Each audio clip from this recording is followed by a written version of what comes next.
Hehe, masih di acara Wayang Podcast. Hehe, aing kedua kali nanya euy ka acara ieu. Kumaha euy? Siapa kamari aduh. Bodoh siapa kamari. Lain ngilu maneh mah ka aing kamari teh. Ngilu ka mana di sia tuh, Cir? Ah, si Ajik pura-pura teu nyaho. Apaan aya jadwal mah cek hayam. Haha, si Juri ngomongnya kemana aja. Oh, oke lah untuk kawan-kawan. Apa sekarang itu adalah bintang tamunya bersama si Kucir. Mungkin di episode sebelumnya itu sudah ada si Kucir hadir di Wayang Podcast ini. Nah, gimana Cir? Maneh sekarang sehat? Ya, beginilah euy Reng. Di masa-masa pandemi seperti ini ya, kita ketahuilah bersama-sama bahwa banyak apa yang terkendala mengenai program-program pekerjaan Reng euy dewek teh. Kerjaan gimana? Iya. Itu pan aduh. Apa kan kita sebagai seniman praktisi yang mengandalkan ya dari manggung-manggung kan kita penghasilan kan dari panggung. Sekarang dengan adanya PSBB apa ditambah lagi PSBB wah. Saya sebagai seniman praktisi sangat capek sekali. Karena apa? Ya kan itu melakukan apa hiburan di hajatan-hajatan itu dilarang. Coba bagaimana? Jangan salah paham dulu. Kan pemerintah itu menganjurkan agar tidak adanya keramaian itu untuk mencegah penyebaran COVID-19. Begitu itu, Cir. Jangan seujun dong. Iya, gue juga paham. Tapi itu coba kenapa? Pabrik itu tetap aja maju. Tetap aja gening ada banyak kerumunan di pabrik-pabrik beratus-ratus orang, beribu-ribu orang. Mal-mal dibuka, wisata dibuka. Coba. Sedangkan ini para seniman praktisi makanya dari panggung-panggung ini di stop dulu. Ini kan capek. Harus cari apa lagi penghasilan? Mana keadilan bagi seluruh rakyat tuh? Tidak ada di sini. Kalau misalkan mau tutup semuanya, larang semuanya. Mall ditutup dulu. Pariwisata ditutup. Pabrik-pabrik ditutup. Harus adil semuanya. Ini kan tidak adil. Tidak memikirkan semua keadilannya. Ini kan tidak adil. Karena tidak merata. Kalau misalkan merata, pabrik tidak ditutup, terus pariwisata ditutup juga, terus mal-mal ditutup juga. Ini kan mah enggak, tetap aja buka, tetap aja jalan. Sedangkan para seniman praktisi yang hasil uangnya itu adalah penghasilannya itu dari nabuh, dari wedding. Ini stop dulu, bagaimana ini? Tapi ya udah tuh. Kalau misalkan kayak gitu mah gampang, Cir. Gimana kalau misalkan melakukan hajatannya di mall? Gak akan dibubarkan sama Satpol PP. Karena mallnya kan dibuka.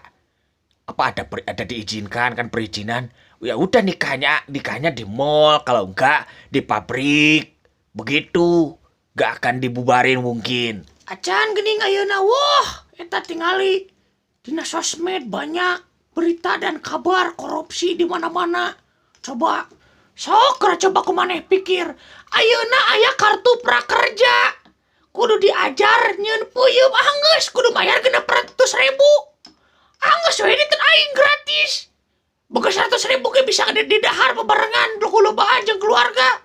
Coba pikir. Acan korupsi tina bantuan gening. Pajarkeun mah bantuan COVID-19. Wah, henteu merata, teu adil. Korupsi we si aranjing teh kana duit mah doah, cari geus. Kamu mah ngomongnya kemana aja. Negatif mulu kamu mah. Tapi kalau dipikir-pikir emang ada benernya sih, Cir.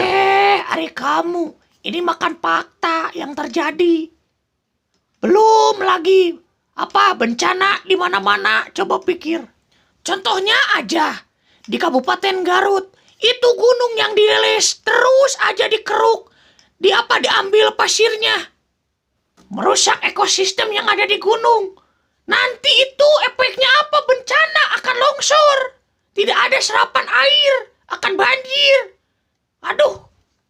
Sampai sekarang itu saya gak ngerti kenapa itu gunung dirusak-rusak terus. Di mana-mana. Bukan hanya di Garut aja. Yang kemarin saya lihat sambil lewat ke sini ke rumah si Dalang.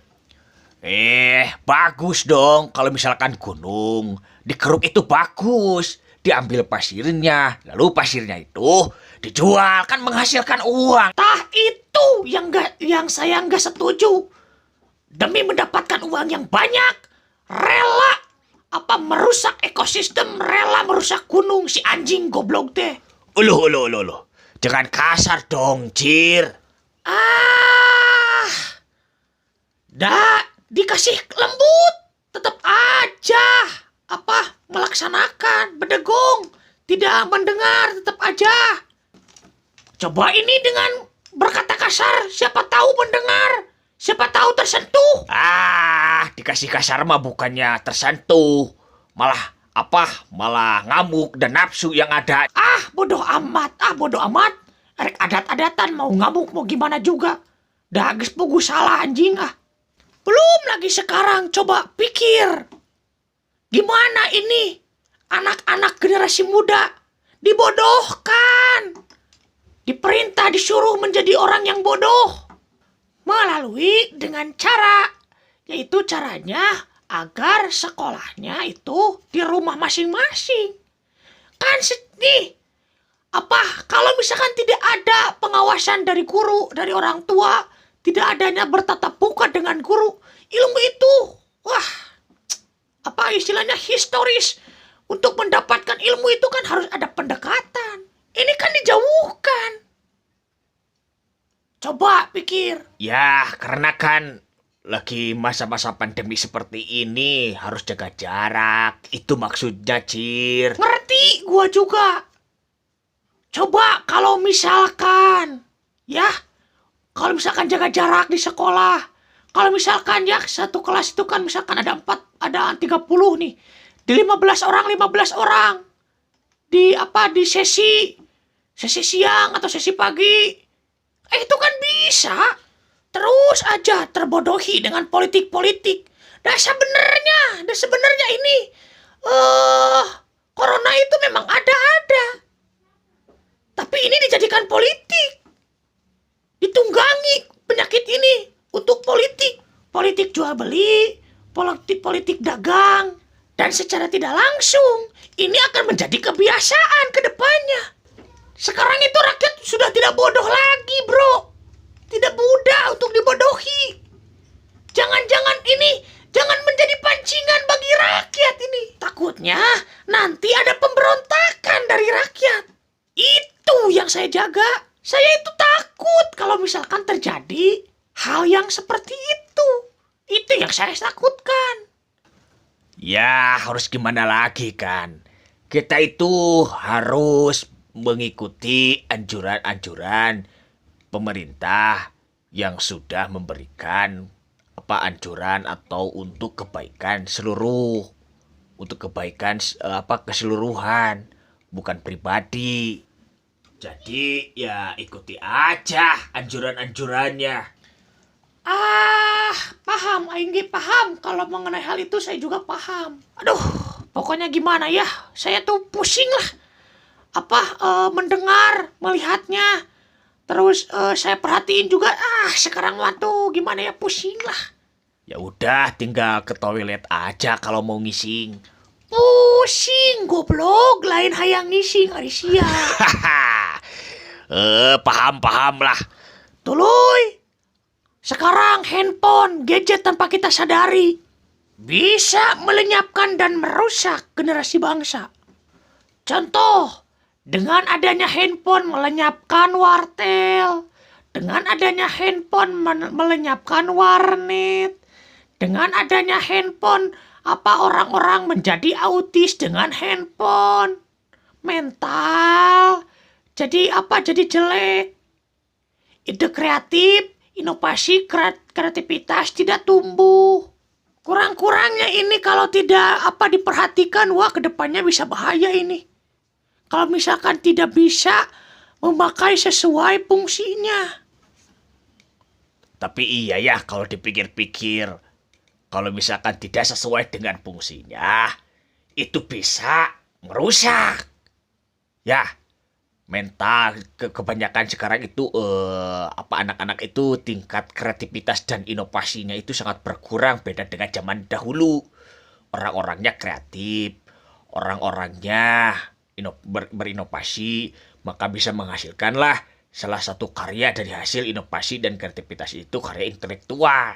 Iya, makanya terjadi sekarang penjiplakan karya. Karena kurang adanya pemahaman mengenai karya itu. Apalagi sekarang dengan adanya pandemi seperti ini banyak orang-orang yang menjadi pengangguran. Pokoknya mah saat ini itu banyaklah pokoknya yang membingungkan seperti krisis lagi kalau menurut pemikiran saya mah begitu. Iya, begitu. Itu yang saya takutkan, makanya. Ya, pokoknya mah kita doakan bersama-sama semoga bangsa ini cepat-cepat pulih kembali ke jalur yang benar. Amin, amin, amin, amin, amin, amin. Dah, untuk kawan-kawan semuanya, jangan lupa untuk di-like, komen, subscribe, dan untuk di-share Wayang Podcast ini di channelnya Cacu. Bye-bye.